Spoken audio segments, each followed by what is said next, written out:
I don't know. Fuck it. Let me know when you're ready. I'm ready. Let's roll. Testing. All right. I'm not even going to do a countdown. It's okay. What would you need to do? Welcome, everybody, to a new episode of Harm's Way Podcast. I'm your host. I'm your host, Craig, and this Matt Damon-looking motherfucker across from me is my brother, Eric. How you doing today, Eric? Doing much better than I was. Well, to be honest, that bar was set pretty fucking low. Physically and mentally. After that last episode. I understand.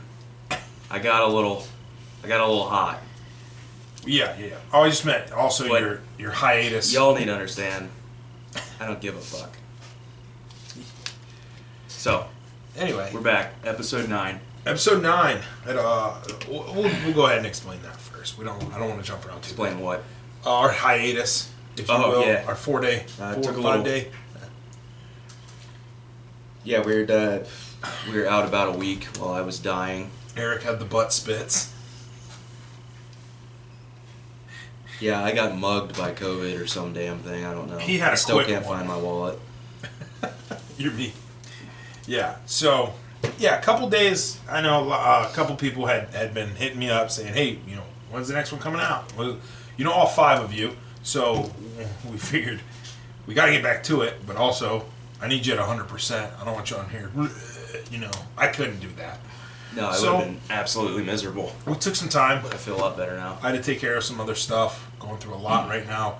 Closing on the house. All the issues. I learned that once you get ready to close on the house, that is when immediately shit starts happening with the house. Yeah. So, like ghosts and shit. Eric, at this point, I'd rather fucking have ghosts. Fair enough. So, but yeah, we'll get more into that later. We're back. We're going strong. Hopefully, all 7 viewers, thank you, everyone. We appreciate you. We love you. And good night. No, I'm just kidding. All right. So, yeah. We were in the middle of debating whether it would be better.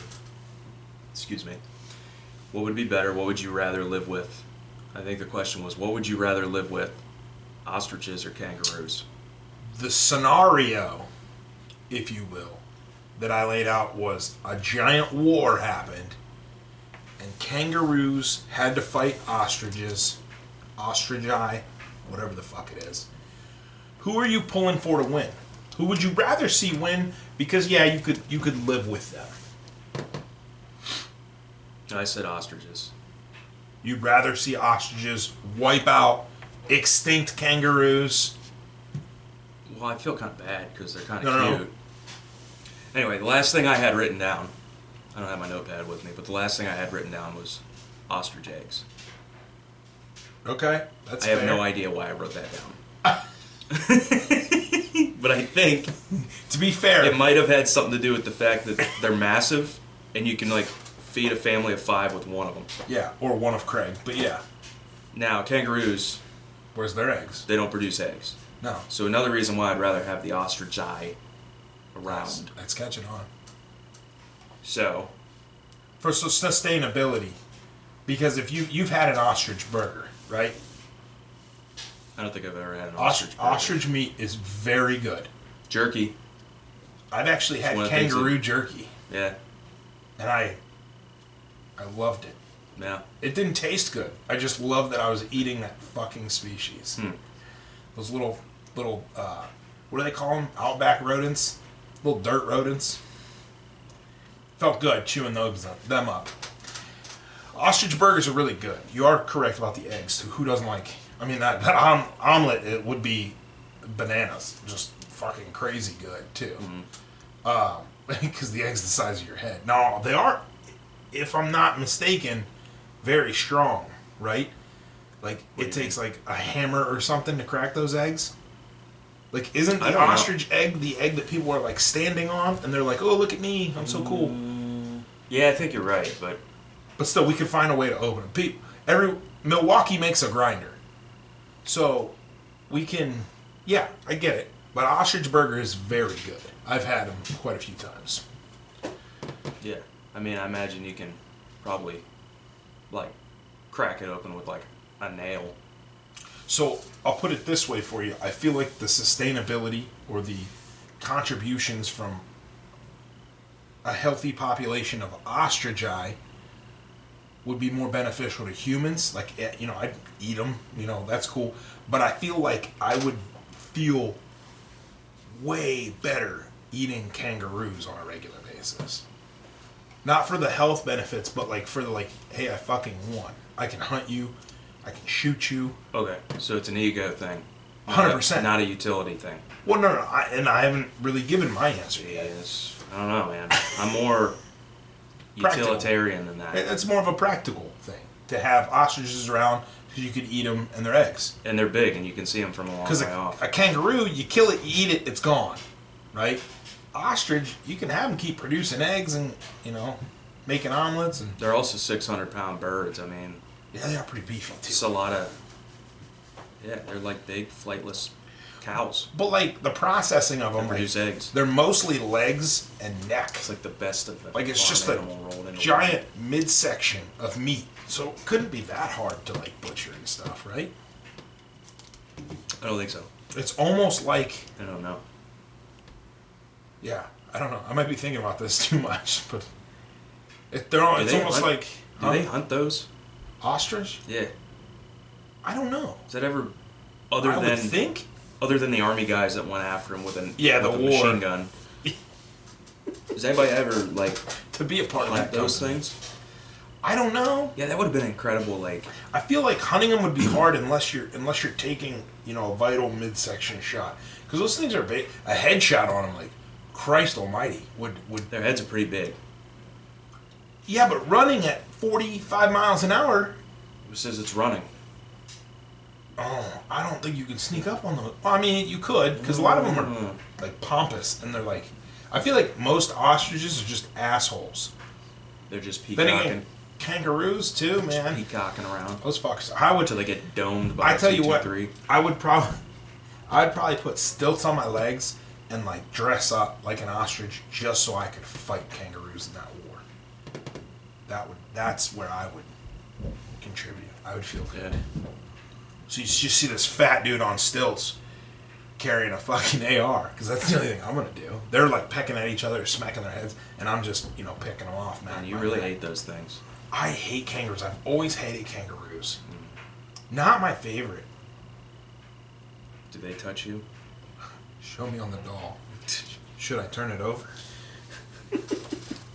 No, I don't know what it is. I think they freak me out. That's what it is, and it didn't help to like read some articles on like how. Remember we talked about like the 3 or 4 different ways they can kill you, and everybody's like, "Oh, kangaroos!" Like they're in every fucking children's book ever, and you're like, "Oh, kangaroos!" Everybody loves kangaroos, but then like you don't hear about them like goring people or biting people or drowning dogs. Like that's the shit they don't tell you about. Fuck kangaroos. I'm here for the dark side of them. I don't want to make children's books. You can put an ostrich in a children's book. Would I put an ostrich around a child? No, but I wouldn't do a fucking kangaroo either.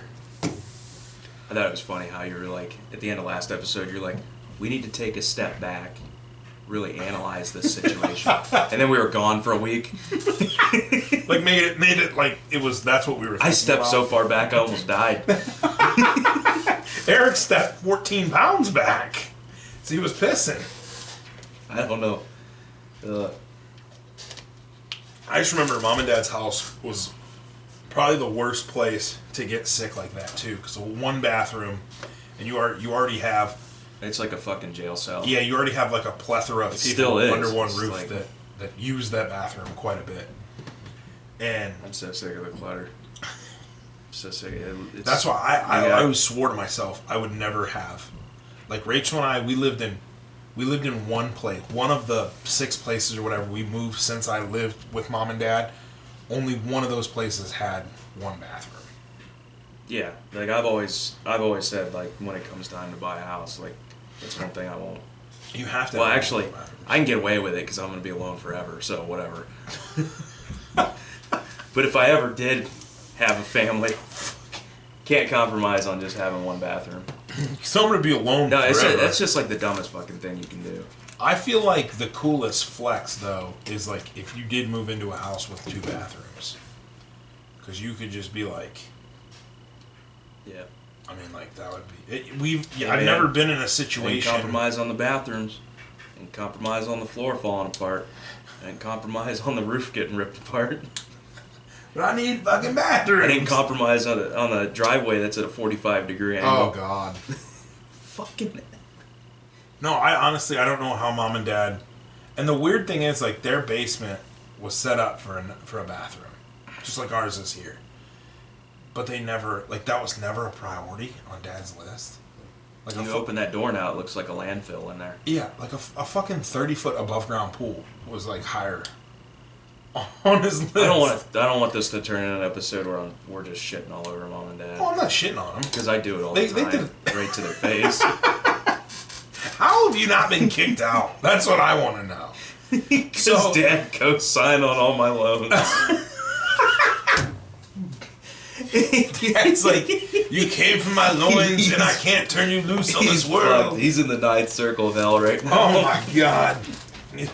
I love how retirement I'm just not gets... locked in here with you. You're locked in here with me. I love how retirement just creeps up on him close enough to, like, tap him on the back of the head and be like, not this year, fucker, and then fuck off back to Nowheresville. Shouldn't joke about that. That's pretty sad. Yeah, it is. It's horribly sad. But also... The market's so fucked, he's going to have to work another 5 years before shit gets back to normal. Oh, God. Yeah. I mean, he'll never watch this. He might. No. I don't know. I fucking told him multiple times. I said, you going to listen to Eric and I's podcast? And he's like, no. Fair enough. Thanks for the support, Dad. I was like, I'm so glad you made us. And that's like, okay. Eminem's father never supported him either. No, it's funny because like, it's the older you get. This is the dynamic of what I assume a father is like. But the hands-on is there. That sounded creepy. I didn't mean it like that. But like the amount of hands-on parenting you get is very heavy in the beginning, right? And then the older you get, you know, the moms are the ones that always kind of, you know, linger. Are you okay? Do you want a snack, a sandwich? You know, are you okay? How's life going? Mm-hmm. And then like you see Dad, and he comes upstairs and he's like, ah, and then that's it. That's the fucking conversation you get, which is that's gets fine. home from work, you don't even see him straight down in the basement. And it used to be like, you know, when we were in middle school or something, Dad would have a lesson, he would say more words to us. Yeah. And he would just have more to say. And then the older you get, it kind of gets to the point where Dad, I feel like Dad's at that point where it's like, fuck off, you'll figure it out. You'll figure it out yourself. Like, I think you're absolutely right. And I think once 18 hit, that's when it really got... I'm getting pretty fucking sick of fixing his house for him. I blasted my rim on the... I don't think he's going to listen. The fucking driveway's falling apart again, right? So there's a crater. Yeah, I blasted my rim on that coming home from work today, and I thought... That's what happens when it's a 72% or 72-degree angle. He's... and I think if he did watch it, like if he was like, oh, I want to support them, let me see what it's about, I think he would get halfway through episode 1 and he would be like, fuck these guys. And that's it. Like that's all he'd do. So I have no confidence that he would make it this far and he would be like... And still respect us. Yeah, well, respect. I just want him to listen, bro. And I never needed your respect. Yeah. I think if he got to this point, it would be more of a win. But then again, he'd probably call me and be like, I heard you guys talking shit. And that would just be an awkward Thanksgiving. And we're already known for those. He would just go quiet for a couple months, and then we'd find out he started his own podcast. Oh my God. With a couple of his friends. What would it be It's called? just the first episode is them just like with the headphones on, like, how do I get this to record? Where's the power button on this? Is it recording? They'd have the old school fucking camcorder. That's like the one you sit up here on your shoulder, and that would. It's like one they dug out of our basement. Yeah, the one where they say like, "Hey, I found this in my parents' room," and other people are like, "Don't watch that." Like one of those. But he would. That would be hilarious. I would listen to it because I would support him. You know why? Because I fucking love you, Dad. Are you trying to show me up? What? No. Okay. Tell him you love him.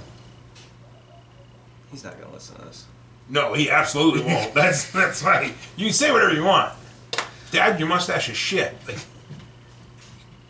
it's not true. Your mustache is pretty great, but no, you know what I mean. If he had a podcast though, that'd be pretty dope. I'd listen to it. I would too. I feel like a big part of it would be dedicated to. It's gonna be called like Cobwebs and Cockpills or something. Maybe. I think a big part of it would be dedicated to like him bitching and ranting about his kids still living with him. Like his stories would trump all of his friends' stories. So I know this guy. Let's call him Derek. Derek and Dorman. I come home from work and this little fucker, it's 3 p.m. and he's still sleeping. And then his friends would be like, "Yeah, my kid cured cancer," or some shit like that. And he'd be like, my kid's one sells truck parts, the other one makes garage doors. I sell garage doors and garage door accessories." And then they'd be like, "All right, on to the next, on to power tools," or some shit like that. Yeah. That's hilarious, though. I would listen to it, just to support him. How many kids you got? Just one. Oh, I got two. Sorry, okay. yeah, two. So, like we were fucking standing there. How old are you again? Like, who forgets how old their kids are? I did the one time I yelled at him. I said, "Dad, what's my birthday?" And he just walked out in the garage. Like, you knew I caught him. And then he's like, "What's my birthday?" And I was like, "May 4th or something like that." And he was like, "Shit." Yeah. Those are the golden That moments. was showing him up. Dad, oh man. But yeah, so, like, I get it. You gotta let, your kids fail and succeed on their own. But, at least say hi. Jesus Christ. I feel like he's been doing the hands-off approach for so long. I just think I don't know, maybe he doesn't remember how to be a father. He's a pretty good grandfather, I'll tell you that. He just fucking sugars him up and then sends him back to us. I think there was a point where he just kind of shut down. Like, he was always kind of like non-confrontational. There was a point where he was like, "Oh man, there's nothing you can do where you can hurt me. So fuck off." And he just went dark. He's like, "I'm on the back nine. There's nothing you can do. Bravo 6 going There's dark. literally nothing you can do.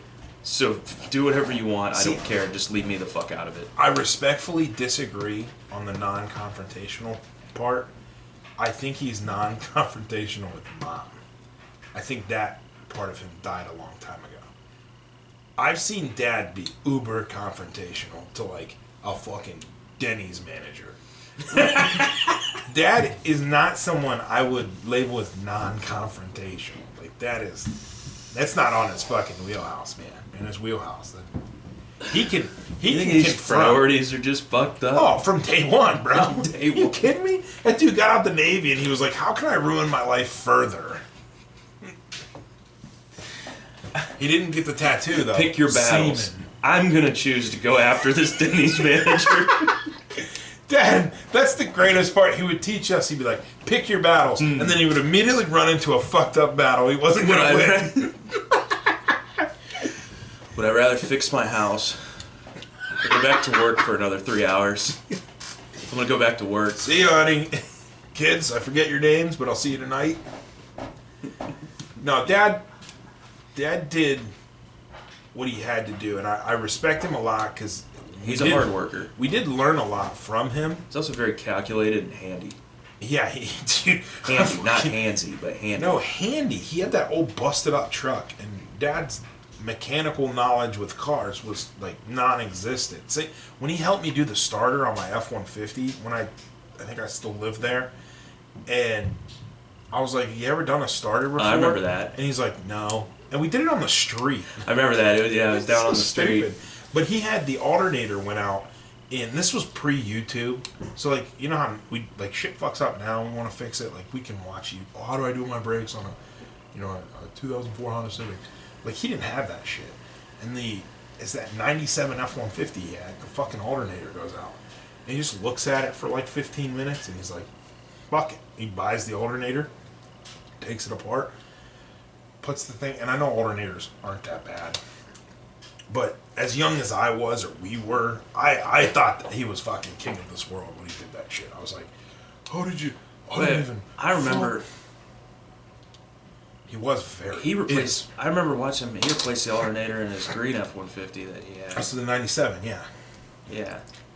I remember watching him do that in the garage. Back when we could still get a vehicle in the garage. I love how we give him a compliment and then we dig at him. Like, welcome to every America, fucking fuckers. day, man. Every day. He got pissed at me for throwing shit out again. What? Just a bunch of junk that was in the basement. It's been sitting there for 30 years. I'm like, fuck it. Like, Dad, I'm sorry you... Fucking just... He's got two of the, wheelie garbage cans, that the trash master comes and picks up. He's got two of them. I don't even know where the other one came from. But... So I was like, all right, fuck it, we're going to do this on attrition. I'm going to do this for the next, 500 trash days. Yeah. 500 weeks, 10 years. I just finished up the bags. But anyway, it was literally just a bunch of empty boxes and shit. That was just... And he starts just yelling literally at you just piled in front of a doorway. Throwing away a Styx lamp or something. Yeah, he got fucking pissed at me. Why are you throwing shit away again? I was like, you don't even know what the fuck it is. And he had a little spat, and then he grunted and went back downstairs. At least you got the grunt. Yeah, I'm tired of having these arguments with him. I love how I bring Charlie over, and he comes upstairs. I'm like, "Hey, Dad." He goes, "Hey, Charlie."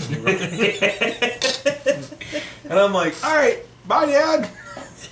Like it's like I'm about to be 33, and I'm still battling for my father's approval. Like, you want to know where my fucking mental illness comes from? Shocker, right? And. But yes, not to shit on him. Very hard worker, very handy. Taught us a lot of stuff. See, Dad traveled a lot when we were younger, and he did that. He didn't do that, even though we thought for a little bit it was because he hated us. Never it wasn't. Thought that. Oh, you didn't think that? Never thought that. Come on. Oh, I thought that. Yeah. You thought he traveled all the time because he hated us? Well, yeah, or he had an Asian family or something. I mean, that's a working theory that Korean. He might have a couple other families around. Like there's a Korean me and you somewhere. Maybe they started a podcast. Or they cured a disease and they're rich. That's the one that really makes you... Just gotta bring it back to us being poor. Oh, I mean, someday. But, no. Yeah, no, I don't think it was because he hated us. He did it because his job was like... he could go at a baseline pay and be miserable, or he could be miserable and have more money for the overtime and stuff. And I think he chose that, and he sacrificed a lot. And well, yeah, no, that took doing all that traveling shit. It takes a lot out of you, and he did it well into his 50s. And the classic example that I tell people about was I can't remember what order it was in, but it was Russia, Mexico, and South Korea. Back to back to back. Saudi Arabia too. No, it wasn't on that stretch. It was those. It was those three. And I thought you meant in general. He went on the first trip. And he came back. And he was home for like a week. Dude. And he found out he had to go on another one. So he begrudgingly went and did that. That trip turned out to be twice as long as the first one. When he came back, he was only home for like 3 or 4 days. And he found out he had to go on another one. I think Russia was the last one. Russia was the bad one because it ended up being a couple months. Yes. So that was the thing. Each trip was twice as long as the last one. And each time he came home, he was home for less time than he was. And he was just fucking wiped after that shit. He was beat. He was skinny because, they didn't feed... Well, yeah, he was in Russia. Russia. Fucking Russia. I was like, I joked with him. I was like, "What, you guys taking like dog sleds to work?" And he was like, "Yup." I was like, "What?" Yeah, because they have a plant out in the middle of fucking nowhere. Yeah, I was like goddamn Siberia or some shit. Yeah, and I'm like, "That's like crazy." I was like, "Do you see any bears?" And he goes, "No," but I wasn't fucking thinking about that. But he was, and he was with a bunch of people. Yeah, one got into the plant. We had to put it down. Some dumbass left the door open. Just the fucking bear just wandered in. Everybody had 9x19 or 9x18 Makarovs, and they fucking shot it. Mosey Nagants in the truck. No, that's I respect him for doing all that, going through all that for us. You know, we didn't have any other options. But it's still, when you think about like the funny stories and shit, like Dad stems from, I'll say at least 60% of them. 50. We'll say 50. Half the time, it's a funny story. It involves our father. And I feel like we got a good portion of our sense of humor from him. We definitely got our outlook on shitty situations from him. Because, like, that's the one thing that killed me about Dad is you and I would fuck up and he would rage. But, like, something would break or, like, something like shitty in life would happen, he'd just be like, head down, going forward, and you're like, fuck you, dude, show me some emotion. Show me emotion. Oh, yeah, like... I was like, I got mad at Eric for breaking the wall. But little innocuous shit here and there, he would fucking lose his mind. But then... Like, homie, what the fuck? Well, it was like when that jackass didn't latch that gate. Oh, and just bounced off the truck? You know, if Dad had been a half a second later on that, it would have gone through that window and killed me. I don't know if it would have killed you, but it would have fucked you up. Fucking inch and a half diameter iron bar. It missed the glass. I know what you mean. The glass probably would have. Yeah, could have. So, no, if he'd have been a half second sooner, they'd gone right through that fucking glass. And yeah. So, like, I to this day wonder why he didn't grab a pipe and beat the ever living fuck out of that guy for not latching that gate. I don't know, because I wanted to. Because if I wanted to fucking kill him. If it was you or me, he would have Spartan kicked us into fucking Canton. Yeah, but because of situations like that, and I'm opposite like that. That's why I say he's non-confrontational, because he would never hesitate to light us up about the stupidest fucking shit. But like when somebody actually did wrong him, nothing. I don't know. I'm trying to I'm literally like fucking running through like 100 different scenarios. Nah, there's definitely been a pattern there where like he's let people fucking just jerk him around and maybe like I don't know about his friends though. You got to realize like I'm not talking we only about see his like friend. half of. I've seen him more confrontational out in public than anybody I've ever known. Well, especially with Dad's a friendly guy. That's where you and I get it from. Like Dad's the guy that he'll be friendly on the outside and nice to you, but like on the inside he's straight roasting you, and he's just like he holds his hate in like we do, which is great, and it's good for the ulcers, but it also might contribute to an early death. But that's besides the point. But when something happens, and the big thing is restaurants, because he went so long with he would never say anything. He still tipped well, but like we'd get a belligerently shitty waitress or something that's like, food's wrong, shit's cold, not refilling drinks. We see her maybe 2 times the whole time, and he'll straight up be like, hey, I want to see your manager. And I would, I'd be like, oh, here we go. And the manager would come out, and he would just straight up tell him, like, didn't hold back, didn't scream, wasn't crazy, but would articulate and say, and he would put it in a way, and he would just, like, shit he's saying, you're like, oh, I probably would have said it. Oh, mom wouldn't have said that. Mom would have said it to us, but not to the manager.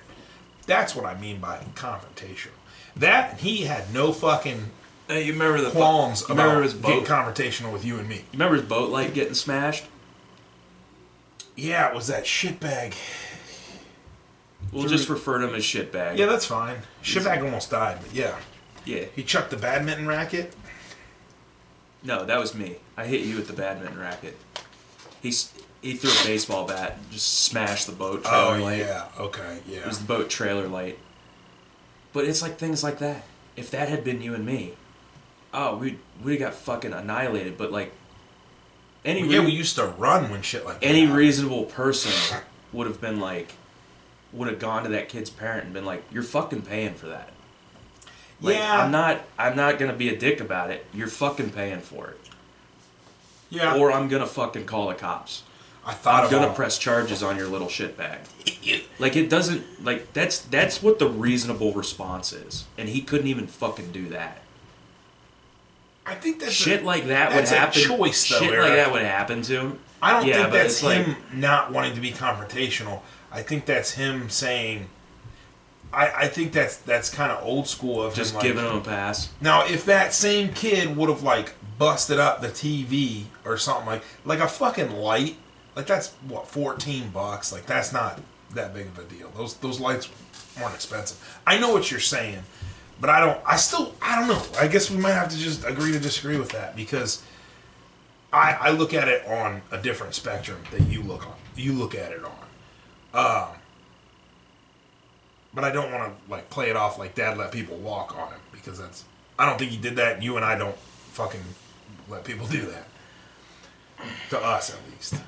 I try not to, like, I don't like seeing that, like, period. Like, I don't let people do it to me, but also it's one of those things where if I've ever worked at a job and I saw somebody walk on somebody and, like, just, like, be shitty in that way, I would call it out, and it would never work out in my favor. But it's something I don't like when people, and I don't mean like supervisors or managers or anybody with, pull or authority. Just like I don't agree with treating people like that. That's always bothered me. Treating people like what? You kind of lost me there. Like walking on them, or like treating them like they're less than you. Yeah, I get that. Yeah, I don't like that. I don't know what that really. Because I thought that's what you were more or less trying to get, like, to where Dad was non-confrontational to the point where he let people walk on him. That's what I meant. That's why, if you're saying that, I'm gonna have to disagree. Then I think we're gonna have to disagree. Yeah, that's fine. But back to that. Appreciate what he's done. Done us some. Let's get off of Dad. There's some. What? Let's get off of Dad? Okay. Let's leave Dad alone. Dad's done enough. Yeah, he's done enough. So, solid. One of the things I wanted to... Steady. True down to the core. Did you have some more shit written down? Yeah, that was a good segue into one of them, but I want to do this first one because it's kind of closer to us. Did you watch this shit about the Lake Erie cheaters? Yeah. So, when I saw the article, the one that popped up a few days ago, it was like a deja vu moment. I was like, wait a minute, I feel like I've read this before. And I did, because those fuckers cheated like 2 years ago. It wasn't as egregious as this, though, was it? I don't remember the details, but I do remember reading about them cheating. I think it was the same tournament. So they won that 2 tournament. years ago. They won that tournament for quite a while. Yeah. And the one guy, I think they're both professional in... Not anymore. Well, that's the thing. I don't think you can get this egregious. And... Because, like... Alright, I'll start from the bottom. I basically... The one guy is... Like, his annual income is like $806,000. Like, his net worth is pretty high for being a professional fisherman. These guys get paid, like that's so if you're making $800 and something thousand a year to basically travel and fish, I mean, that's, most of us, that's, our pants are going to get a little tight at the thought of that, because that's as close to a dream job as I can think of. You get sponsorships, your truck's sponsored, your boat's sponsored, like your clothes, your gear. Dude, fishing gear gets fucking expensive. We all know that, especially me. So all that shit's paid for. And then, you know, you're making off the top, and then all you gotta do is go fish. And it gets easier to win tournaments when you're throwing, you know, the most expensive bait, or you're throwing the most expensive bait caster. You got the most expensive truck pulling the most expensive Ranger boat. You know, shit gets kind of easy. It gets fun. So this dude's on top. You're on top, bro. What are you doing? And you go and stuff bellies with fillets, and what were they, like 1 pound fucking sinkers? 12 ounce weights. 12 ounce sinkers. What the fuck? How'd they find out, first of all? That's what I want to know. The judge, or not, it wasn't the judge, it was the guy who organizes the tournament. Yeah. He said the first red flag was he knew what the range of weight for walleye at this time of year should be. So he knew. You're way off. He knew off the top of his head. Yeah, something was up. Something like 4.5 to 5.5 pounds was what you can expect them to weigh. This, let me finish, is what you can expect them to weigh during this season from Lake Erie. Yeah. So the guy knew that in his head. When they were weighing him in at fucking 7.5 pounds and shit like that, he was like, something's not right here. He goes over and picks up one of the fish, and it was rock hard. In the belly. The bellies were hard. Yes. Yeah. And they tried to stuff them with the fillets to cushion the sinkers, which makes sense in hindsight. Was the fillets this time or last time? No, the fillets were this time because they were chucking them out too. But anyway, a guy picked up the fish. He's like, it's rock hard. So he cut the fucker open right there, and he was like, we got weights and fish. Mm-hmm. And the cops escorted him out. I saw that part. Well, the videos I saw were a little longer. But, so these guys have obviously won $40,000 cash purse. 40 grand's a lot of money. Maybe not to them, but to you or me, 40 grand's a lot of money. Mainly because I've never fucking seen 40 grand. So, yeah, they start kind of open one after another fish. And they're like 32 inches. They're pretty big fish, right? I don't know. I don't know how long they were. The ones I saw, they were 32 holding up. No.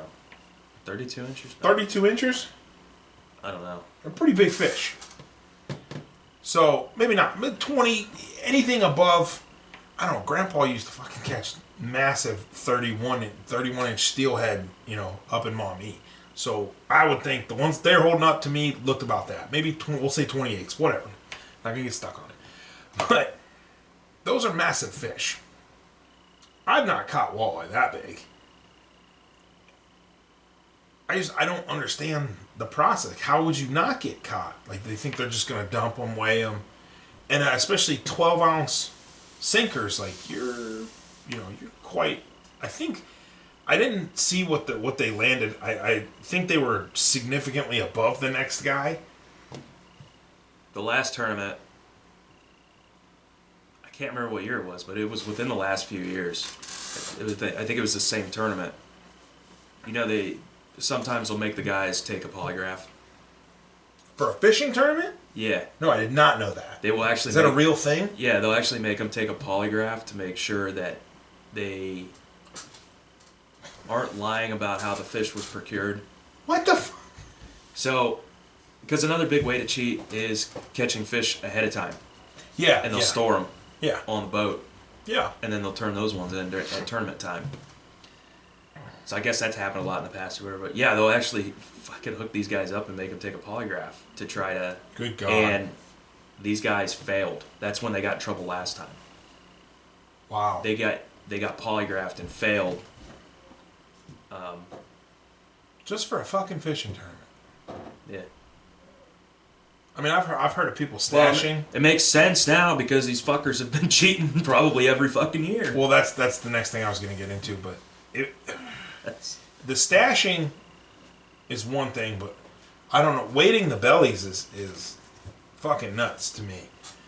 Well, yeah, you're a retard if you think that was going to work. Yeah. Like if you think you were going to get away with that. Well, so the video Which I means watched, these guys aren't even trying. These guys, the Kaminsky guy, they're trying to get caught because they're getting bored. Maybe, I don't know. I don't know how he thinks that he's not going to get sponsors dropping him. He's already banned. I don't know how they didn't lose all their sponsors after the last time. Yeah, well, if they didn't have proof, if they didn't have polygraph, proof, I mean, I guess you could argue it. Inadmissible, but also inadmissible. if you, what? That's what they are, right? In court. Well, we're not talking about in court, but Well, in court's where you would end up if you're kind of talking, cheat. You're talking about the same thing. Like, you might be able to argue a polygraph.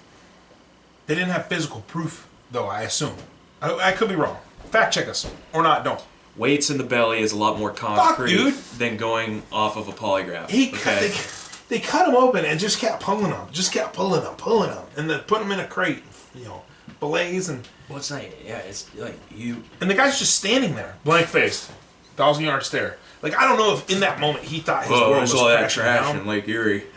Yeah. You're all 6 of your fish, or all 5 of your fucking fish that you turned in, all picked up in a 12-ounce sinker on the bottom and swallowed it, along with some perfectly cut fillets. But no, that's retarded. So it just, and he was sitting there. That's what he was like. And didn't know what to say.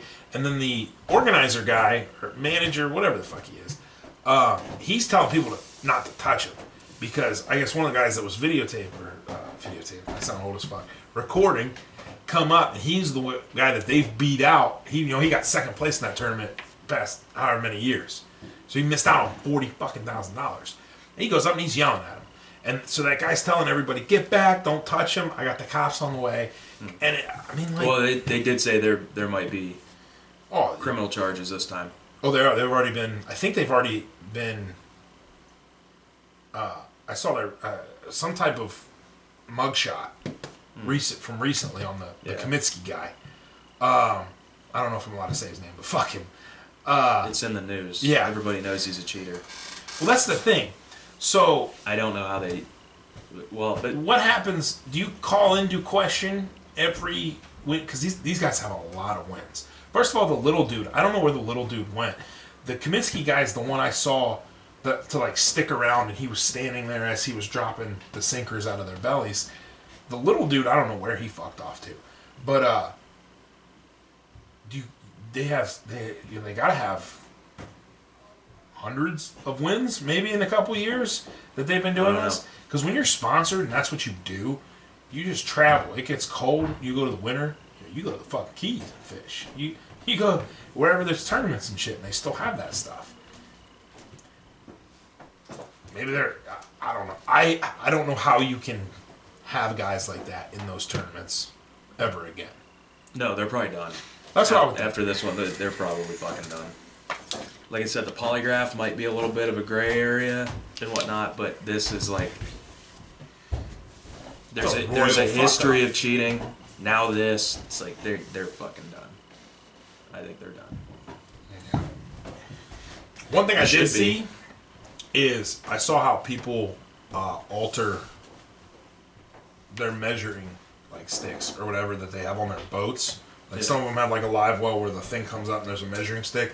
And for bass tournaments and stuff, I don't know how that helps you because you still have to turn that fish in and it's going to get measured. But there was a video on TikTok or something about that where a guy was like, "Oh, it's 25 and a half inches or some shit like that," and it like came to 24 on his ruler. I don't know. It's fishing tournaments. I don't know. 40 grand, I get it, but 40 grand, I don't know, man. That guy had a lot at stake. Hey man, there's 2 open spots on the circuit. We gonna do this? Yeah, I'll get the sinkers. I'll get the magic ruler. Because, like, honestly, I was thinking about what should this dude, like, first of all, I don't think there's going to be, like, a press release or something. Like, the competitive fishing scene, it might be bigger down south, but I don't know how, big it is or famous these guys are.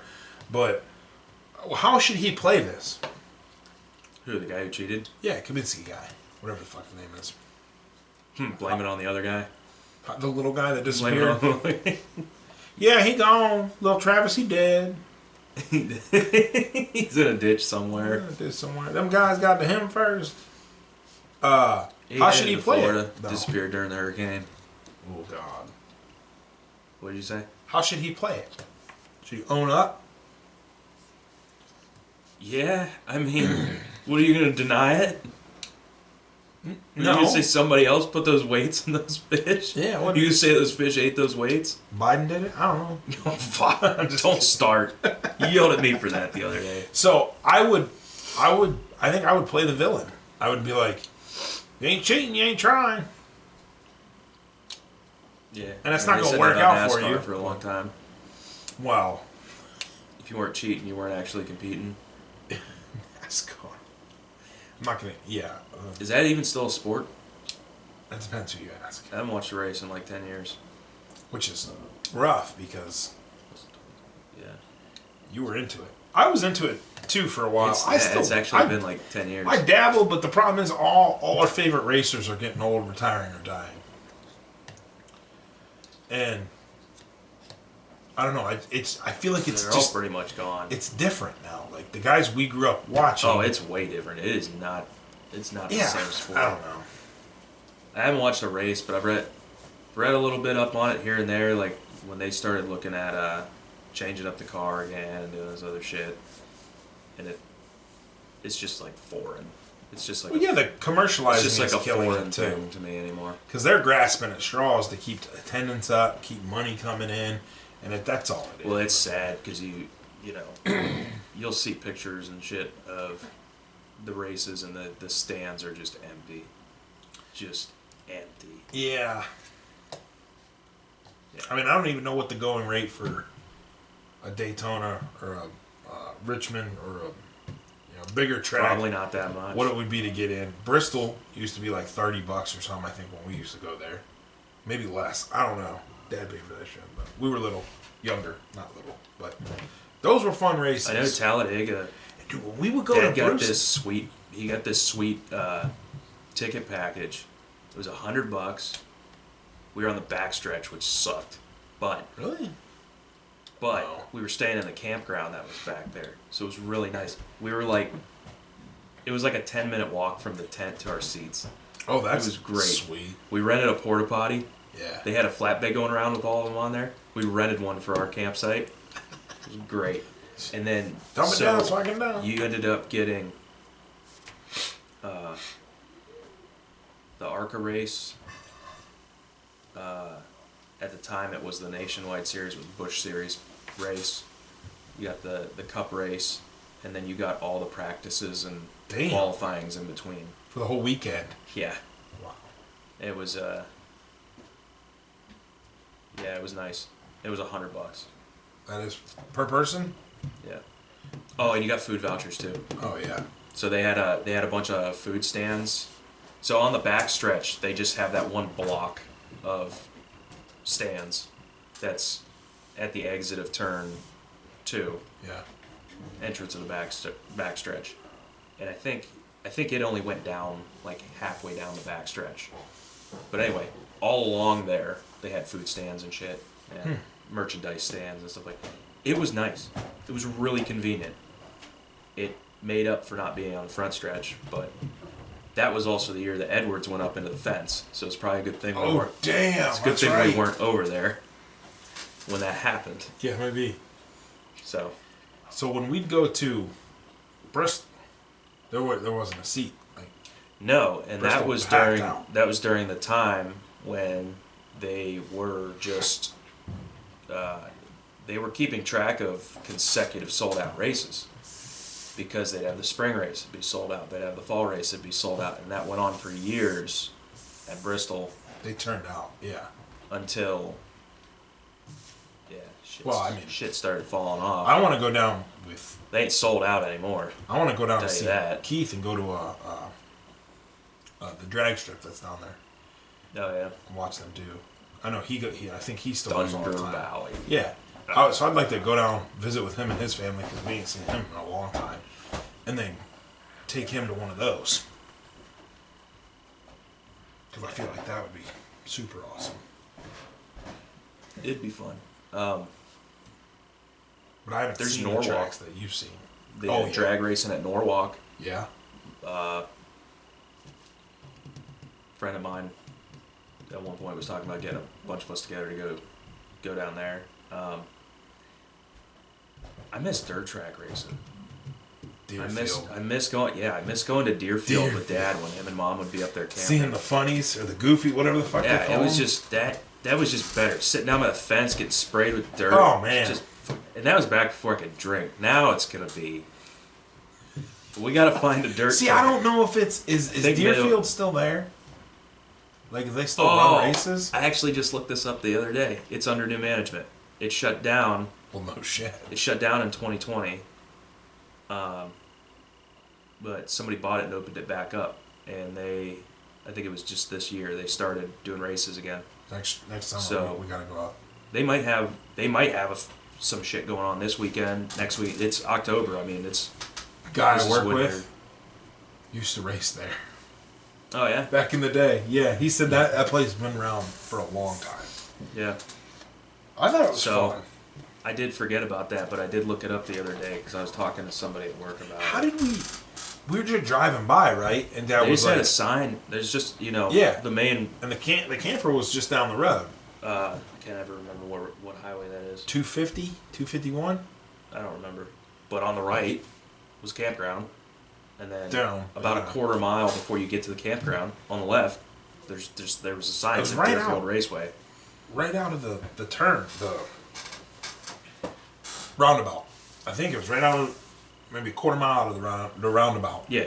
And then Dad was like, "Oh, we should go check that out." I never thought anything of it until he was like, "Let's go check it out."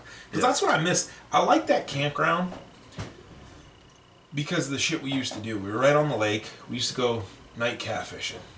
Remember that was so fun. We would reel in monster channels all night, and then we would go to the race. Dude, I remember the bugs. Yeah, we went down there in the middle of the night and the friggin' bugs. That was fun though. Every time we threw in chicken livers or something, we were reeling in a channel cat. They were feasting. It was a lot of fun being down there at like 2, 3 in the morning, just reeling chilling with Dad. Dad's over there snoring, and we're just trying to. He's got the lantern. You know, he had like that shepherd's hook thing. He'd drive into the sand and then put the lantern on. Well, that's how you bring the fish in too. Yeah, those were good times. Yeah. And then I think that campground ended up folding up. But what I liked about that campground was they had a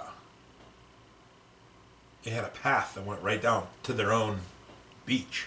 I think they had docks and stuff for boats, but I don't think Dad kept his boat up there.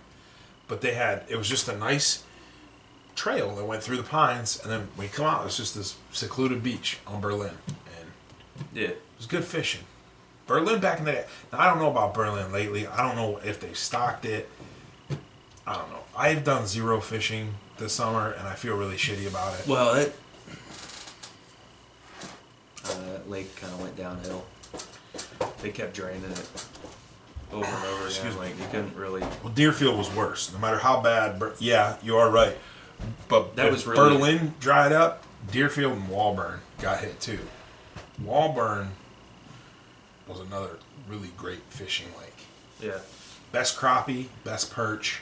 It's a good fishing lake. Yeah, it just seemed like, I don't know how they were managing it or whatnot, but it seemed like every time we went up there, it's like, oh, the lake's down again. It's like, well, when the fuck's it coming back up? Like, exactly. Like, when are they going to... Where we went hunting that one time was where Dad and I went to right off 62 where it ends. Yeah. I think I told you guys, but that's where Dad and I walked and fished for white bass. That was fun. Yeah. It was hard because we were like humping through some stuff, and I had like a cutoff and jeans on, and Dad and I bought a bunch of those Vibeys, and apparently that was killing him. And I think Benny was down there too when he went down there with us. But I was down there one time with him and Dad. Yeah, every time that was when he had his waders on or whatever, and that was after. He kept whenever he would catch one, he'd clip it to like a harness that was clipped to like his boot, and so he's just trudging through this. But Benny or Dad? Benny. Yeah. He's trudging through this low stream, and he's just dragging these fish. That's what he did. He's just dragging them on the rocks behind him, and I was just like, that's the most bizarre thing ever. He would see. I didn't catch that many at first, and he goes, see those little. Him and Dad called them eddies. It was like where, the flow would go, and then it would be kind of like an off pool where there was no running water.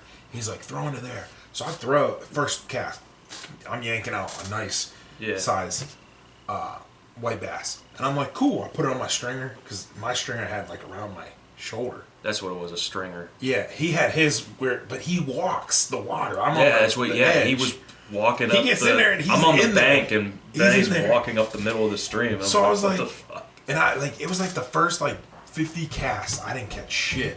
And then he told me where to throw it. Every time I saw one of those, dude, I was like, whoosh, and I would. Yeah. But I also cheated because Dad kept losing those Vibeys because he had like 4-pound test. Yeah. I put 20 or 25 pound braided test on my ultralight. And then I had a Teflon glove or like a baking mitt or something. And in my pocket, Dad goes, what is that for? And I got my Vibey caught, and I said, watch. And I gripped it around with the glove, and I just pulled in a log. And then I reach out there, and I just plucked my Vibey off the log. Yeah. He goes, son of a bitch. That was... Because you go down there, those Vibeys were $4.99 each. And they don't make them anymore. They actually used to make them in Mansfield. That was the thing. I think that... I don't know if that's what we were using, but... That killed down there every time. I don't even know if the white bass rod is still a thing. Benny gave me some lures. Yeah. And I, like, got him snagged and lost him, like, all within 15 minutes. I was like, I'm done. And Dad's like, what the hell? And I was like, I feel bad. I'm losing all of Benny's lures. And he goes, he got a whole bag of them. Just go grab another one. Because you could... I felt so bad. I think him and Dad ordered them online from the manufacturer in Ohio. And that's why he got them cheap. I bought all mine... because I was working at Dick's. I don't know why I did that. I bought them because I was working at Dick's. And when they would clearance out, I'd be like, whoop, whoop. And it'd go from $4.99 to like $2.99 or $3.99. I just kept buying them up every week because I knew we were going out there soon. That was a fun time too. But like I said, I don't even know if that shit's still a thing. Yeah, I always enjoyed fishing up there. You know what I never enjoyed doing up there? Hunting. In Berlin? Yeah, fuck that place. See, I feel like... Actually, no, I take that back. We went Not to a two bad places. place. You can't judge it. Goddamn centrally located. I feel Too like... many motherfuckers. I don't know. No, that was... One place that was we went just, was crazy. Yeah, I agree. Just a shit show. I think... Oh, God. And... I'm just going to have flashbacks about public hunting land. Highlighted the issues I have with other hunters. You know what kills me, though? Is when you meet... But that gully I found was really nice. That would have been perfect for all of us to perch up on, but yeah, we would never get there alive. I would, nowadays. With all the people just slinging lead back and forth. Yeah, because that was gun season. You hear rustling. Seriously, the kind of people that were up there that day are the kind that they hear a rustling in the bushes, and they just... Boom! They just light one into it, and it's like... That's what scares me, is there's a ton of people out there that do that shit. You know what kills me? The people that have, like, dedicated private land, and you're explaining... like, people that have only ever hunted private land, and you're explaining to them the shit that you see on public land. And they're just sitting there like, oh man, that's rough. And you're like, fuck you, first of all. Alright? Fuck you. Fuck you right to hell. And they're just like, oh, I can't even imagine. And you're like, oh, fucking hit you. Just not even a closed fist, just like slap you and be like, you don't fucking get it. Like, have what you have and hold on to it. Cherish it. Murder for it. Because... Murder for it. Dude, the second those people... Like, I love it because the second... those people that hunt like that, the second they would be cast to public land, they would fucking die or give up. Easy. And I'm not saying public land hunters are some band of brothers. No, we'll fucking kill each other. I tell you about the article I was reading the other day about the guy from Michigan. He was trying to pull... He was trying to pull lottery tags from Iowa, Kansas, and Ohio. Jesus Christ, good luck. And, well, that's what the article... Ohio's not a lottery, though. Kansas and Iowa are. Depends what you're hunting, but Ohio I don't think has... I think literally anybody from anywhere can come into Ohio and hunt. You just have to buy an out-of-state license. There's no lottery? Not... There are for some sections, because Mitch and I, we got into that lottery last year. But we paid $25. That was a local thing. Well, yeah, but we paid $25 to get our 5-acre plot or whatever it was, and we just wasted money. It went back towards conservation. Anyway, this guy was talking about how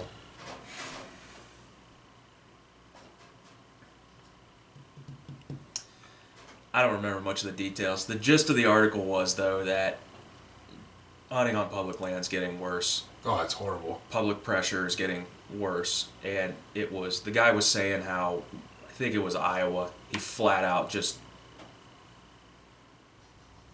Was it Iowa? Yeah, he like flat out just didn't get a tag. Yeah. And then Kansas, something about the price or something went way up, and he was like, "Well, I'm not paying $1,000 just to get a deer." Oh yeah, that's 100%. And that's what it is. Yeah, that was the gist of the article. Was this guy who's been hunting since before I was born, so can't get a good spot.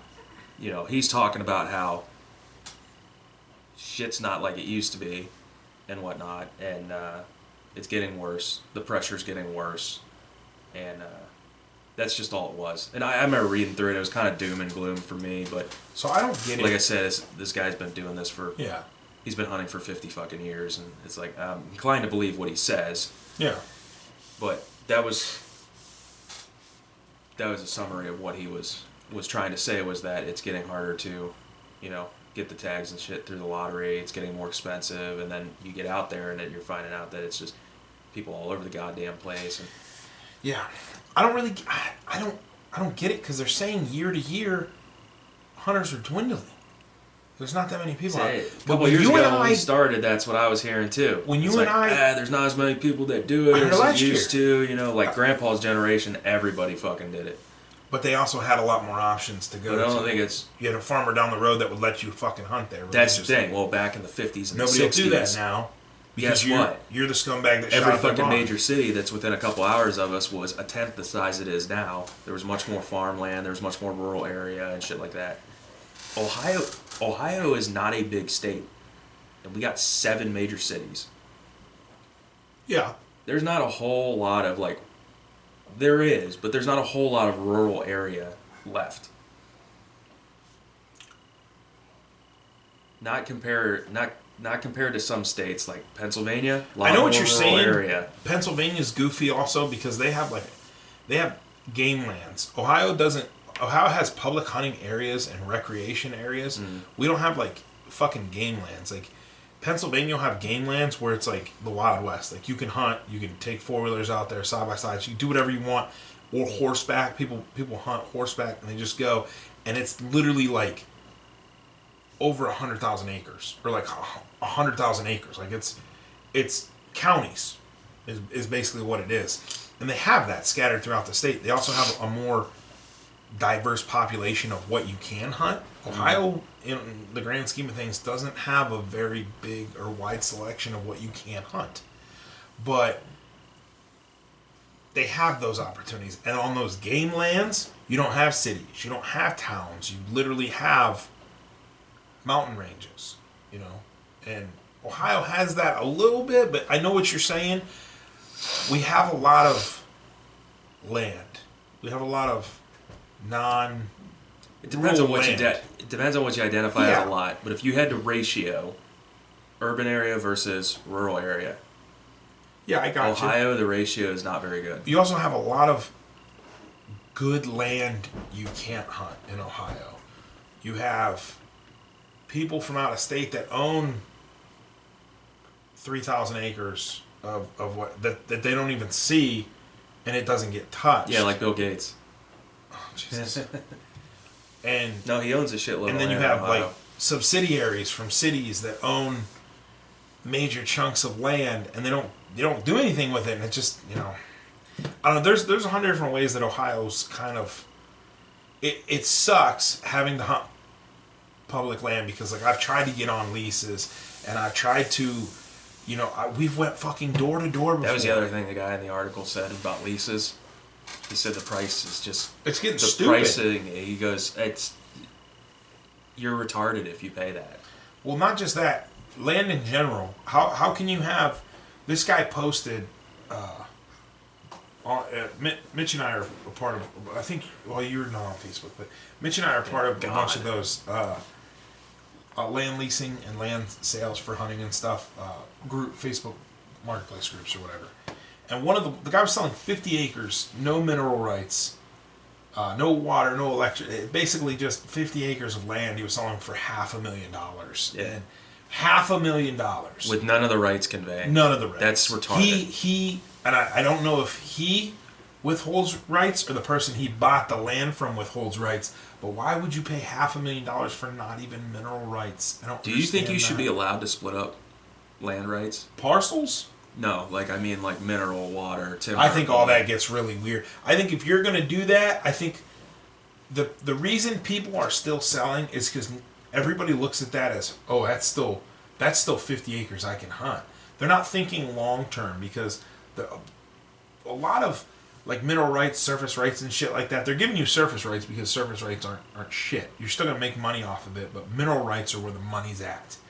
So, in working in the oil field, I learned this a little bit. Our generation isn't gonna look at mineral rights as something big. They're gonna look like, oh, well, in 20 years, if they find oil or they need to drill my land, that's 20 years from now. I'm not worried about that. They're not realizing that 20 years from now is millions of dollars that they're essentially shitting on, getting rid of. Surface rights are great. You get $1,000 a week, maybe, or a couple thousand a month. You get some good shit. If they got to knock down a fence, it's more. They got to make a road, it's more. That's all fine and dandy. But mineral rights are the hefty fucking. And they're withholding. No, I don't think it's right. To answer your question, I don't. I think if you purchase that land, you should have every fucking bit of that land. Exactly. And I never looked into it, but I imagine there's some crony bullshit behind why that's allowed to happen. I don't know. So you could sell your land for $500,000 and then still get all the money related to the drilling and shit that. Yeah, that hurts. It's like, well, my thing is like if I'm buying the fucking land, especially if I'm gonna pay that much money, it's not right that somebody gets to come in and tear it the fuck up later. It's like, yeah, I want to use this for hunting. Well, they just came in, set up a couple frack pads, ruined 40 of your 50 acres. And you don't even get the dime. You're fucked. Yeah. It's no longer usable for hunting. You paid all that money. And yeah, you get nothing out of it. It's crony bullshit. And it shouldn't be allowed. Okay. But, I've heard, one of the ways you can get around that is that if you have surface rights or whatever, you can start setting up buildings. And if you get the permits and start setting up buildings, then whoever comes in after, even if they have the mineral rights or whatever, they have the right to dig or drill or whatever, they are not allowed to set up any kind of machinery or any kind of permanent installation within, I think it's like 200 yards of your... Something like that. And yeah. the roads have to be so far away from... Yeah. So driveways. Some people stick it to them by doing shit like that. They'll set up a bunch of pole barns all over the fucking place and shit. Yeah. I don't know. I feel like it would just be a smarter idea to purchase land with mineral rights. Yeah, that's why when I'm looking, like, stop trying to be a shitbag and withholding that stuff. Like, you're an idiot.